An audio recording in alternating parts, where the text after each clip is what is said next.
TVT au cœur de l'information.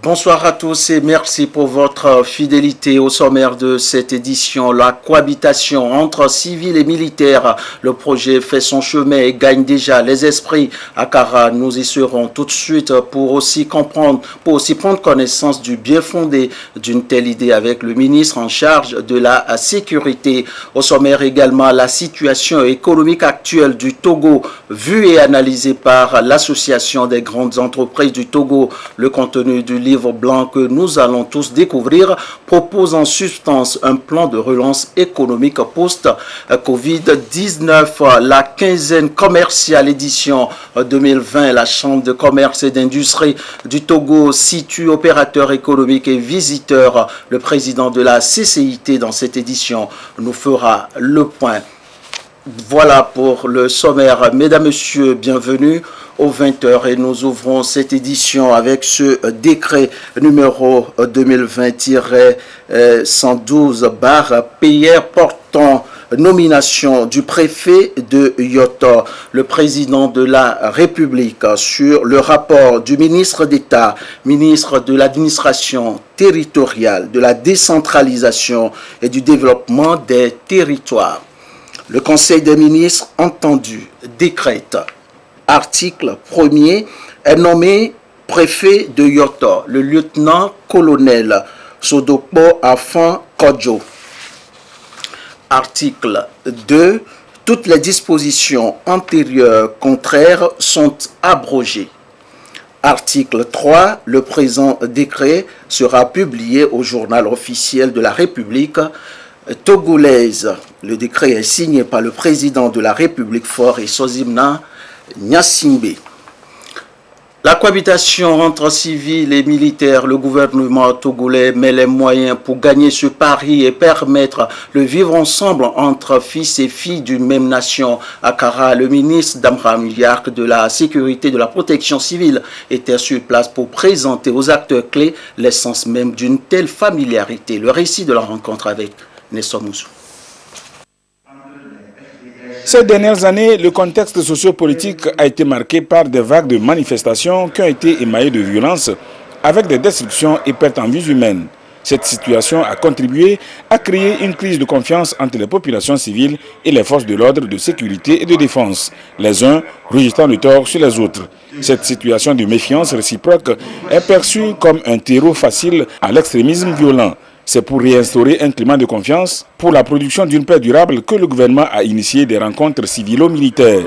Les travaux à cette rencontre de Kara ont été présidés par le ministre de la Sécurité et de la Protection civile. On ne peut pas parler d'une nation sans une bonne collaboration, une bonne coopération entre les forces de défense et la population civile.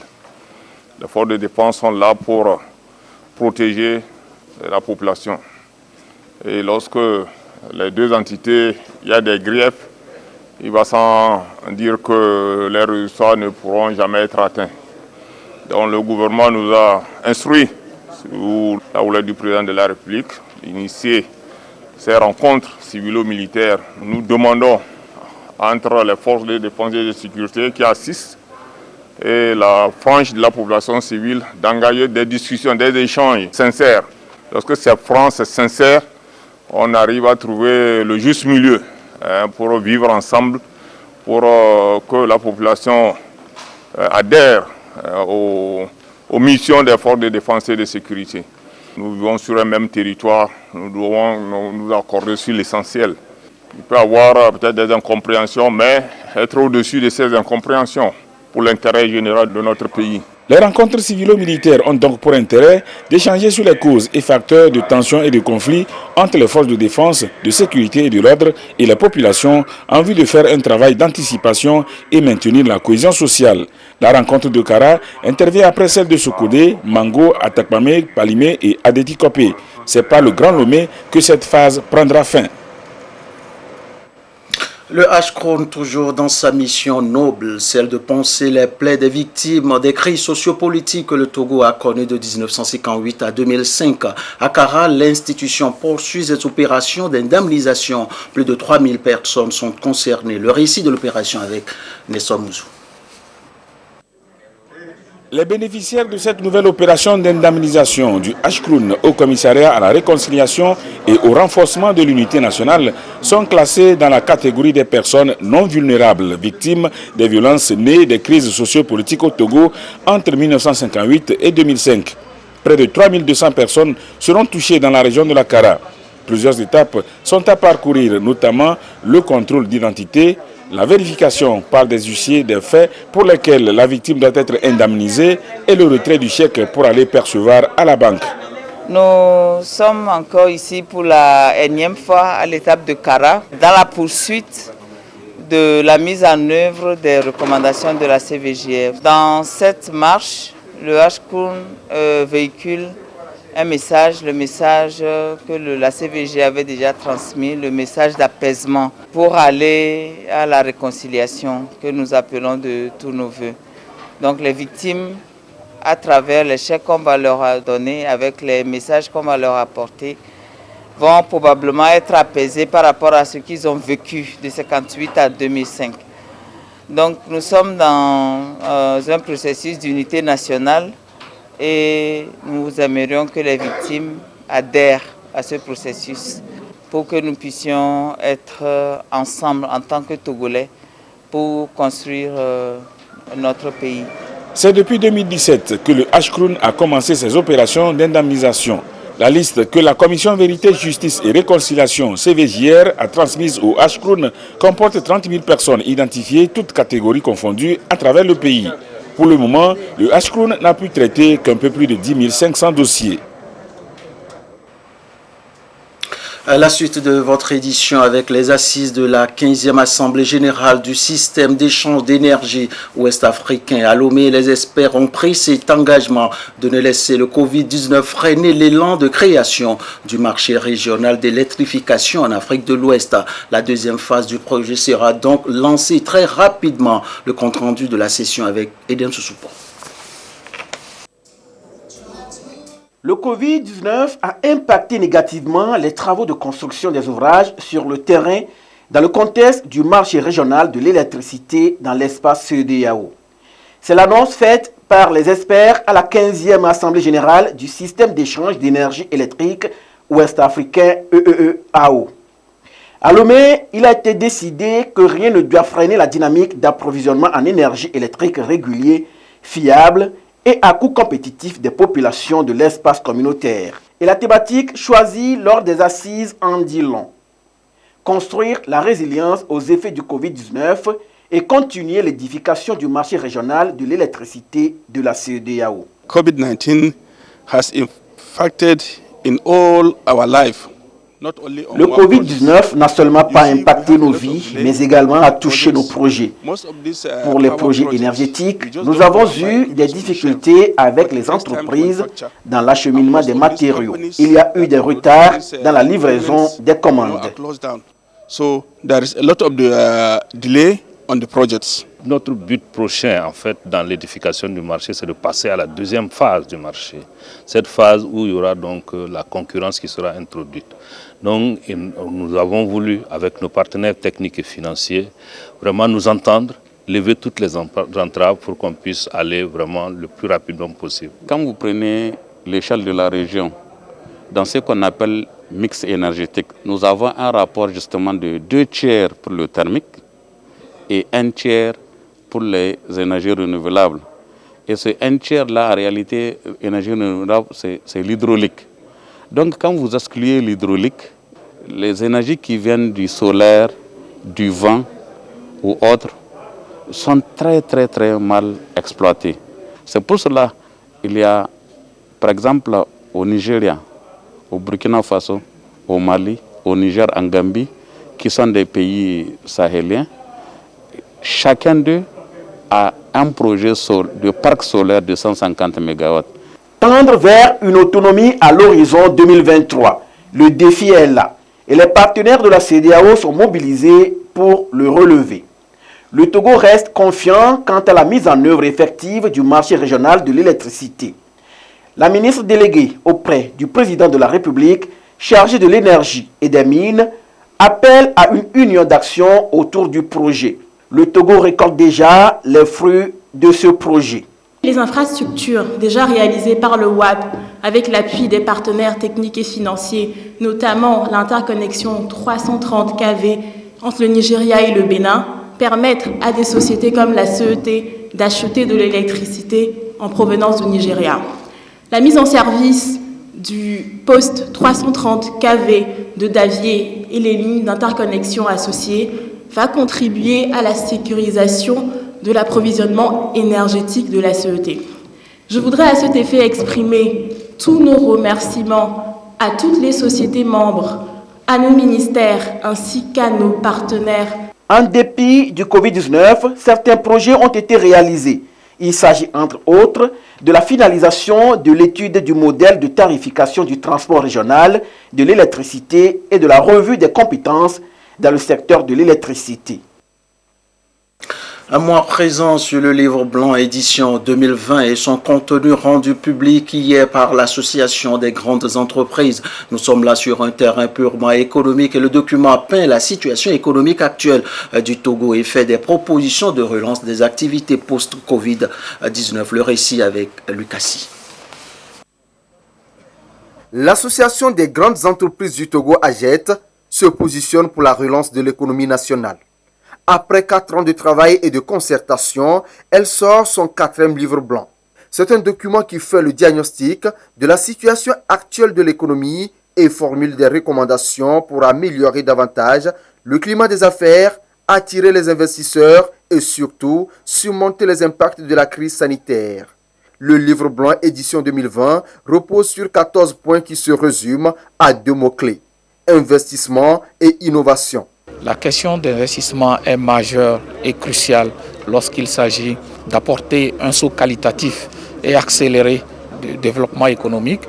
Et la question d'innovation est fondamentale pour permettre à la jeunesse d'apporter toute sa capacité de créativité pour transformer les entreprises et créer de la richesse nationale. Il faut favoriser la question de l'investissement. Et quand on dit investisseur, il ne s'agit pas uniquement des investissements directs étrangers, mais il faut que l'investisseur national et local également soit vu comme un investisseur à part entière. Secondo, il faut stimuler la liberté de créativité. Il faut que les gens puissent penser et créer librement, de sorte à ce qu'ils apportent de l'innovation perpétuelle. L'AGET, en tant qu'organisation professionnelle, s'engage durablement à contribuer à une transformation structurelle du cadre macroéconomique et du développement du secteur privé. Au-delà de la démarche, le livre blanc est une réflexion économique et stratégique. Il renferme le point de vue d'une 60aine d'entreprises du pays. Elles veulent contribuer à rendre l'économie nationale plus compétitive et attractive selon les ambitions du gouvernement. Ce document constitue pour nous une source d'information et un baromètre qui nous permet de mesurer le niveau de satisfaction du secteur privé au regard des réformes déjà entreprises. Parce qu'il faut le souligner, vous êtes les bénéficiaires de nos réformes. Ce livre blanc, il sera sans nul doute un guide nous permettant de mieux cibler les chantiers futurs et de définir les axes prioritaires pour la promotion des investissements. L'édition 2020 qui s'intitule Livre blanc de l'AGET, analyse et perspectives de l'économie togolaise 2020, s'inscrit dans 2 contextes particuliers. D'une part, la crise sanitaire mondiale qui ralentit nos économies et lance de nouveaux défis à vos entreprises et à nous gouvernants. Et d'autre part, le contexte de mise en œuvre du PND sur l'horizon 2020-2025. Cette crise du Covid nous a renforcés dans notre ferme conviction que la reprise de la croissance se fera avec notre secteur privé local et nos investisseurs domestiques. En effet, à l'heure où les échanges internationaux connaissent un véritable frein et un chamboulement inédit, notre économie se maintient grâce aux entreprises locales qui ont su, par l'innovation, l'agilité et diverses stratégies d'adaptation, nous assurer l'approvisionnement des produits essentiels, maintenir les emplois et combler ainsi les besoins de nos populations. L'AGET, c'est environ 25% de contribution au budget national à travers le paiement des impôts et taxes douanières avec plus de 11 000 personnes employées. Elle accompagne ainsi le gouvernement dans sa volonté de créer de la richesse et de l'emploi au profit de la population. La résilience des communautés, ce projet de France Volontaire qui répond favorablement. Nous parlons ici du projet Action des volontaires européens et nationaux investis pour la résilience. Un coup d'essai après un coup d'essai en Guinée, au Sénégal et au Togo. Place maintenant la dissémination du projet avec tous les acteurs. Le projet et ses avantages dans ce reportage de Eliaba Nyandao. Après la phase pilote du projet, Action des volontaires européens et nationaux investis pour la résilience à venir, France Volontaire passe au bilan des 2 ans d'activité dans 3 pays dont le Togo. Ceci à travers des panels de réflexion et de diffusion de films sur les actions menées au Togo pour contribuer à l'amélioration de la résilience des communautés à la base. Les actions liées à la lutte contre l'érosion côtière. Nous avons travaillé aussi sur la gestion des déchets.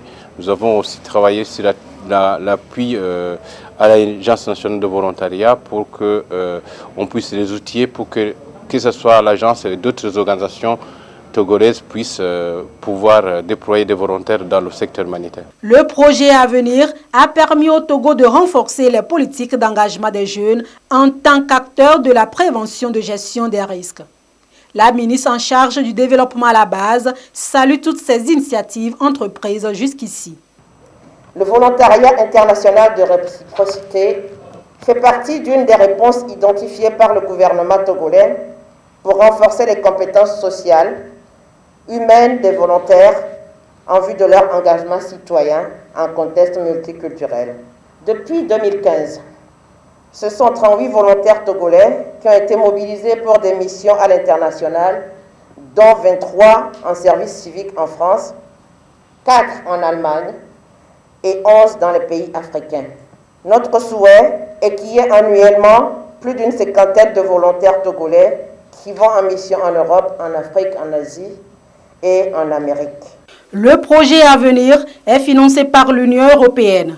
Il a permis de mobiliser 10 structures, 8 volontaires européens et 5 volontaires nationaux qui ont porté et mis en œuvre 11 projets parmi lesquels le projet de riposte Covid-19. Des certificats de reconnaissance ont été remis à certains volontaires pour leur précieuse contribution à la réussite du projet à venir. Nous faisons un détour à présent auprès de nos amis artisans pour parler un langage simple. Il s'agit ici de l'entrepreneuriat artisanal, une formule qui s'impose vu l'exigence aujourd'hui sur le marché. Le faillage initie à cet effet des jeunes artisans sur le planning managérial et entrepreneurial. Le compte-rendu de la formation avec Marie-Thérèse Nabé, des commentaires. Yasmine Koudia. Considéré comme étant l'un des métiers les plus nobles du monde, l'artisanat ou l'art de façonner la matière contribue à l'essor économique du Togo. Le Faillège veut renforcer à cet effet les talents des jeunes entrepreneurs de différents corps de métier au Togo. Il veut les amener à bien manager leur structure dans la perspective de leur pérennisation et de leur bonne gouvernance.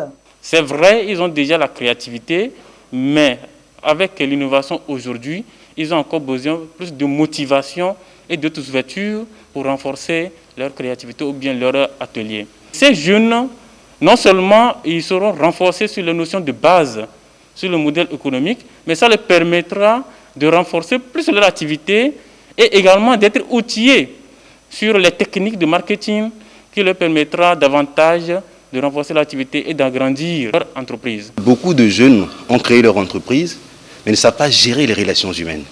Donc nous allons insister sur ce qui semble être important pour nous en tant que coach, les qualités personnelles au travail, qui vont aider à booster l'entreprise au-delà du savoir-faire technique.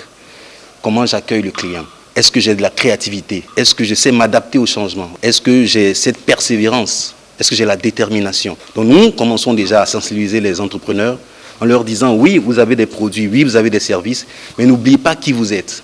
N'oubliez pas les relations humaines. Le Faillège est un dispositif d'appui technique et financier de l'État.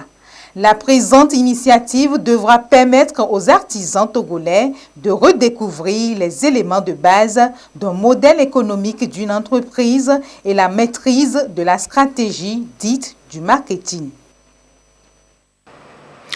Dans le reste de l'actualité, la tournée nationale du ministre Kokou Odin de l'enseignement technique et de l'artisanat à Sokoré dans la région centrale. Il a présenté la feuille de route de son cabinet à ses collaborateurs sur place. Les temps forts de la rencontre avec le ministre que nous écoutons à présent.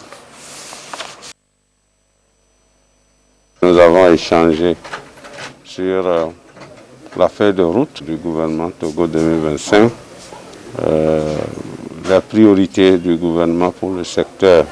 Nous venons de sortir de la réunion avec les artisans, avec qui nous avons échangé sur les mêmes thèmes, sur comment l'artisanat va apporter sa contribution à l'implémentation de la feuille de route, et ce que nous devions faire pour former mieux nos apprentis, pour répondre mieux aux besoins des clients, de la population, et également répondre aux besoins aussi des patrons, des patronnes, des maîtres artisans et maîtres artisanes, afin que le peuple, la population togolaise puisse arriver à l'objectif assigné au chef de l'État Togo émergent d'ici 2030. Vers la mise en place d'un mécanisme pour protéger les personnes âgées au Togo, le ministère en charge de l'action sociale vient d'initier le projet d'appui aux personnes âgées vulnérables et indigentes. Tout sur le projet dans ce compte-rendu de Clarisse Aticlé. De 60 ans et plus va sans cesse. Au Togo, l'effectif des personnes de 60 ans et plus va sans cesse croissant avec son lot de difficultés liées notamment à la protection sociale. Le ministère en charge de l'action sociale veut leur permettre de vivre les vieux jours dans de meilleures conditions et le projet d'appui aux personnes âgées vulnérables et indigentes, Papavi, vient répondre à cet impératif. Ce projet va cibler les personnes âgées qui ne peuvent pas facilement aller soit à l'hôpital, facilement se nourrir, facilement se vêtir, en tout cas qui ont des besoins qui ne peuvent pas être pris en compte au niveau communautaire ou bien au niveau de leur ménage. Principalement les personnes âgées qui n'ont pas de revenus, les personnes âgées qui n'ont pas travaillé et qui ne cotisent pas à la caisse des retraites du Togo. En 2020, l'effectif des personnes âgées au Togo est estimé à 415 900 selon l'Institut national de la statistique et des études économiques et démographiques, INSEAD, soit plus de 5,46% de la population totale du pays. C'est donc une frange importante de la population qui doit être prise en compte dans les politiques et stratégies nationales de développement. Le projet Papavi bénéficie de l'appui de l'UNFPA. Suivant le plan d'action de Madrid, lorsque la population des personnes âgées de 60 ans et plus atteint le seuil de 5% de la population totale, il faut mettre en place les mesures pour gérer les questions liées à ce vieillissement-là. Le Togo en est déjà à 5,5% environ depuis 2010. Et donc, c'est dans ce cadre-là que l'UNFPA accompagne le gouvernement dans les efforts consentis pour assurer aux personnes âgées une vieillesse décente. Le processus de la mise en place du projet Papavi a démarré en juillet 2020. Encore à l'étape de projet, ce mécanisme de protection sociale des personnes âgées, une fois validé ici, permettra aux personnes du troisième âge vivant dans la précarité de satisfaire leurs besoins essentiels. Écho à présent de la primature, Madame le Premier ministre Victoire Tomiga Dogbe a accordé des audiences cette semaine au directeur régional Afrique de l'ONG Aide et Action, Kofi Adimon, qui a exprimé la volonté et la disponibilité de sa structure à accompagner le plan quinquennal 2020-2025 et à une délégation du cadre national de concertation de la mutualité au Togo, délégation conduite par la présidente du conseil d'administration Ghislaine Arlette. Les 10 cadres souhaitent aider le pays dans sa politique de protection sociale. La synthèse de ces audiences avec Robert Botogbe et Yves Agbevivi. Réalisation de l'ONG Aide et Action en phase avec la feuille de route gouvernementale 2020-2025. Le directeur régional Afrique de cette ONG est venu exprimer sa disponibilité à accompagner Madame le Premier ministre dans sa mission. Nous sommes disponibles pour accompagner toute la feuille de route qu'elle a déroulée devant l'Assemblée nationale, surtout sur l'axe 1, sur l'inclusion, pour garantir la paix en passant par la solidarité. Et nous lui avons présenté les projets que nous faisons au Togo. Il y a 6 projets que nous faisons et qui rentrent bien dans ce axe-là, surtout pour l'accessibilité, pour la qualité de l'éducation et pour tout ce qui est de la formation, d'insertion des jeunes et l'entrepreneuriat. Acteur de terrain qui accompagne l'État dans sa mission, c'est aussi l'intention de la délégation du cadre national de concertation de la mutualité au Togo qui est venu exposer au Premier ministre son domaine d'action assurance maladie qu'elle soumet à l'appréciation du gouvernement. Nous souhaitons apporter notre contribution à la politique sociale du chef de l'État. Et Madame le Premier ministre s'est engagée sur cette politique et nous avons apporté à Madame le Premier ministre de façon concrète ce que nous savons faire, l'expertise des mutuelles de santé dans la promotion de l'accès aux soins de santé de qualité à moindre coût. Nous sommes présents dans 20 préfectures déjà. Nous avons l'expertise pour le recrutement, pour l'adhésion, pour les soins de santé, pour l'organisation inclusive.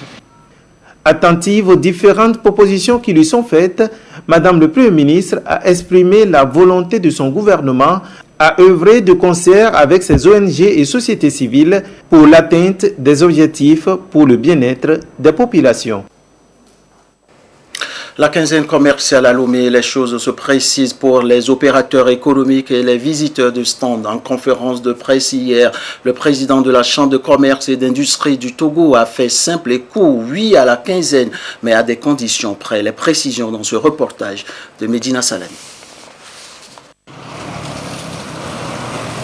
La grande quinzaine commerciale édition 2020 aura bel et bien lieu, mais avec beaucoup de particularités dans le strict respect des mesures barrières contre la Covid-19. La 36e édition se tiendra sur le seul site d'Agbadahonou au centre-ville de Lomé. Le nombre d'exposants est limité à 104 contre 220 de par le passé. Il est donc prévu un marché virtuel, le e-commerce, pour permettre aux autres opérateurs économiques d'y participer. Elle sera une quinzaine réussie si nous disposons de toutes les conditions pour que les opérateurs puissent être visibles. Pour cela, nous avons mis le virtuel en branle pour que le e-quinzaine commercial puisse être l'apanage des opérateurs économiques qui n'auront pas la possibilité de pouvoir avoir un stand. Tout le monde est pris en compte et si on a la volonté, on pourra exposer, que ce soit de façon physique ou virtuelle. Quant au respect des mesures barrières sur le site, des dispositions seront prises et le président de la CCIT rassure. Un dispositif de lave-mains est mis en place avant l'entrée. Et la sécurité aussi pour toute entrée, tous les autres dispositifs, la prise de température, les gels hydroalcooliques, nous avons mis ça en place. Donc une équipe vigilante pour tout regarder. C'est très important parce que c'est ça qui va faire que les mesures édictées par le gouvernement soient respectées. La coordination nationale de la gestion de la riposte au Covid-19 sera mise à contribution pour animer un stand et sensibiliser les exposants et visiteurs. La grande quinzaine commerciale qui se tiendra du 15 au 31 décembre 2020 va permettre aux opérateurs d'écouler leurs marchandises et aussi promouvoir les produits locaux. Un tour à présent dans les locaux de l'École supérieure d'audit et de management ESAM de Lomé. La tradition est respectée une fois de plus avec la conférence de rentrée universitaire. Enseignants et étudiants étaient tout ouïs quand il s'agissait de débattre sur le thème Constitution, démocratie et État de droit en Afrique noire depuis 1990. Le récit de cette conférence avec Cédric Winiga Christak Bedino commentaire Eli Agba Nyandao. La pratique est érigée en règle à l'École supérieure d'audit et de management ESAM. Une conférence de rentrée universitaire au début de chaque année académique pour compléter et renforcer les activités pédagogiques. L'édition 2020 est axée sur la Constitution, démocratie et État de droit en Afrique noire depuis 1990. Elle a été animée devant un parterre d'invités, de parents et des étudiants par l'éminent constitutionnaliste togolais, le professeur Kofi Ahadi Nonou. Il a partagé la connaissance des institutions africaines et particulièrement celle du Togo depuis 1990. Nous leur devons une éducation beaucoup plus axée sur nos réalités, sur la connaissance de nos sociétés. Et en retour, nous pouvons attendre d'eux qu'ils soient des cadres imbus des connaissances de la chose nationale et ensuite qu'ils aient une attitude patriotique dans la gestion de cette chose nationale-là. Les anciens et nouveaux étudiants de l'ESAM rentrent ainsi dans le bain de la nouvelle année en s'imprégnant, selon le directeur de l'institution, des orientations qui lui sont définies. Il s'agit de faire d'eux des hommes et femmes bien bâtis à leur sortie de cette école. C'est la première année académique où le coronavirus continue. Donc nous devons travailler différemment, nous devons encore enseigner différemment, proposer des choses différentes et former différemment. Donc pour nous, ce n'est qu'une joie profonde de retrouver nos élèves et donc de pouvoir les faire en présentiel. On doit leur donner des valeurs, une éducation de citoyens modèles. Citoyens modèles, c'est le rôle de l'ESAM. C'est ce que nous nous sommes attribués comme rôle. Et donc, quand nous sortons même du Togo et nous travaillons à l'étranger, oui, on doit savoir quand même qu'il y a un Togolais qui est là. Et donc, il y a un esprit ouvert, un esprit critique, un iconoclaste et qui a une tête bien faite. ESAM, la passion de l'excellence, forme depuis une quinzaine d'années en expertise comptable, droit et sciences de gestion avec de prestigieux partenaires comme le Conservatoire national des arts et métiers et l'Université Paris 1 Panthéon-Sorbonne. Et nous quittons ESAM pour ESA, École supérieure des affaires. Là aussi, les notions d'expert comptable. Qui peut devenir expert comptable et par quelle formation le devient-on sont partagées entre enseignants et étudiants. Une marque pour lancer la nouvelle année universitaire. Compte rendu, Rachel Douassime, Ulrich Améga, commentaire, Sandra Ziagui. Ne choisis pas d'être expert comptable qui veut mais qui peut. À cette première édition de la rentrée solennelle de la formation au DESCOGEF de l'UOMOA, étudiants et enseignants de l'ESA inscrits à ce programme appréhendent les réalités du métier d'expertise comptable. En face d'eux, une délégation du Centre africain d'études supérieures en gestion basé au Sénégal. Et le diplôme d'expertise comptable se déroule sur plusieurs années dans le cadre de sa préparation. Vous avez des étudiants qui sont recrutés sur la base d'un niveau ancienne maîtrise ou d'un M1 dans le nouveau système LMD.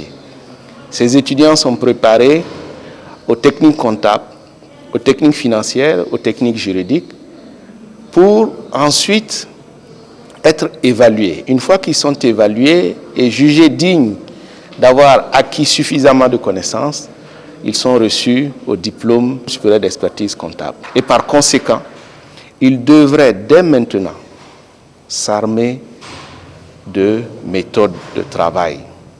Assurer une formation de qualité et avoir sur le marché de l'emploi des étudiants compétents, qualifiés et capables de s'imposer comme de vrais experts comptables. C'est la dynamique dans laquelle s'inscrit cette école à travers cette rencontre de partage d'expérience. Il y a un partenariat qui lie le ESA à CESA qu'on a signé l'année passée, justement pour pouvoir permettre à ESA de bénéficier de l'expérience de CESA dans la formation au DESCOGEF. Nous avons fait confiance au CESA qui le fait depuis l'origine, qui héberge le secrétaire permanent du CESA, donc qui est maître dans la matière pour que nos étudiants puissent mieux se préparer. Ils sont une soixantaine à s'inscrire au programme d'ESCOGEF de l'UOMOA pour cette première promotion à l'ESA. Les candidats feront donc face à une série d'examens tout au long de leur parcours. Je vous fais à présent lecture de la situation de la pandémie au nouveau coronavirus au Togo à ce jour du vendredi 11 décembre 2020.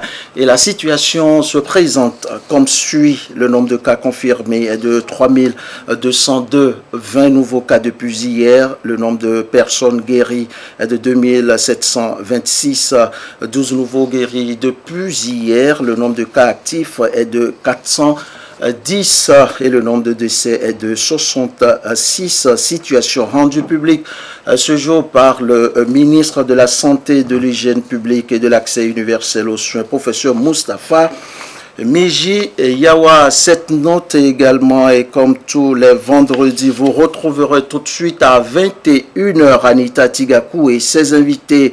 Ils débattront autour du thème les périodes de fête et le Covid-19.